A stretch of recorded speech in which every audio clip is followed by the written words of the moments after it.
hindi lang 5 million pesos ang nawala sa akin. 40 million pesos. Hindi ka nalugi in one day. Nalugi ka in 100 small ignored decisions. Nung bata tayo, may ideal scenario tayong iniisip. Well, para sa akin, ganito yun. Mag-aral, gumraduate, mag-work ng around 1-2 years for experience, tapos magbe-build ng business. Tapos syempre, passive income, tapos eventually, time freedom at financial freedom. Travel doon, travel dyan, bili ng ganito. Simple lang, di ba? Straightforward. Pero alam naman natin na hindi ganun ang nangyayari. Iba yung step 1 mo, iba yung step 2, iba yung step 3. Walang dalawang tao na parehong journey. Pero sa dami ng differences nating lahat, may napansin ako.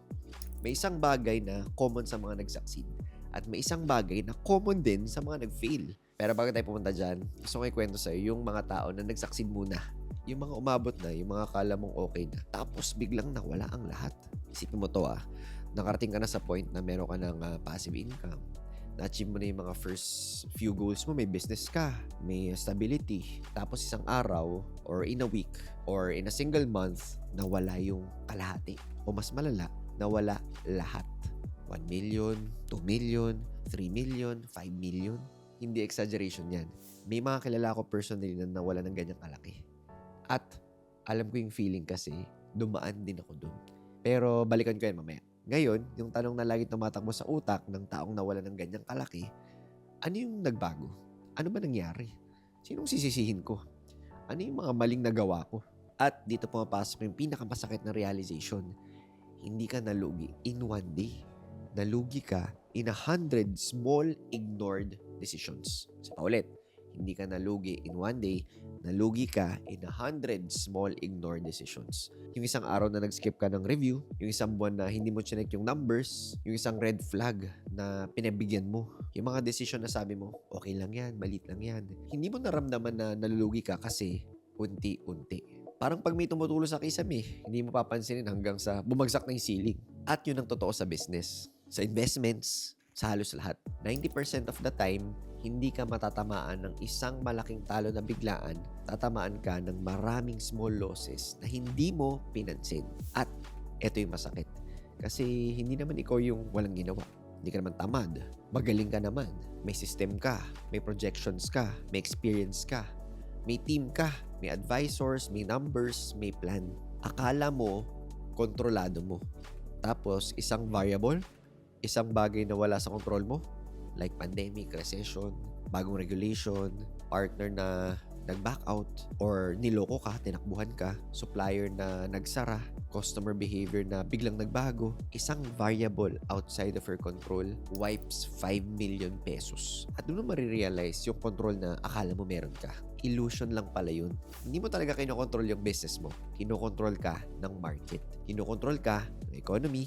Kinokontrol ka ng mga taong hindi mo kakilala na gumagawa ng desisyon na nakakaapekto sa buhay mo. At ang tanong na bumabalik sa utak mo, paano kung may business na totoong kontrolado ko? Na hindi dependent sa external factors? Na hindi kaya burahin ng isang pandemic or ng isang bad month? Doon ko na-realize, hindi lahat ng business pare-pareho ang risk. So, nandito ka na. Nalugi ka o nalulugi ka. O takot ka sa feeling na mapunta doon. Ano gagawin mo? Una, tanggapin mo. Wala talagang instant na fix. Walang magsasalba sa'yo. Walang isang video na papanoorin mo na biglang okay na lahat. Walang isang tao na kakausapin mo na biglang babalik yung nawala. Walang shortcut pabalik. Pero may maliliit na steps. Hindi malaking jump pabalik sa taas, maliliit na steps, isa-isa. I-assess mo kung ano nangyari. Hindi para magdrama, pero para malaman mo kung saan yung actual na mali. Yung 100 small ignored decisions, hanapin mo sila isa-isa. Tapos, tanong mo sa sarili mo, ibabalik ko ba yung dati kong ginagawa? O magtatry ako ng ibang approach? Kasi kung yung dati mong approach ang nagdala sa'yo sa lugi, bakit yun ulit yung gagawin mo? Dito pumapasok yung kwento ko. Ang kinaiba lang, hindi lang 5 million pesos ang nawala sa akin. 40 million pesos. Nasabi ko na yan sa mga previous na mga videos ko. At hindi ko yan sinasabi para mag-flex o para magdrama. Sinasabi ko yan kasi dumaan ako dyan. At na-overcome ko.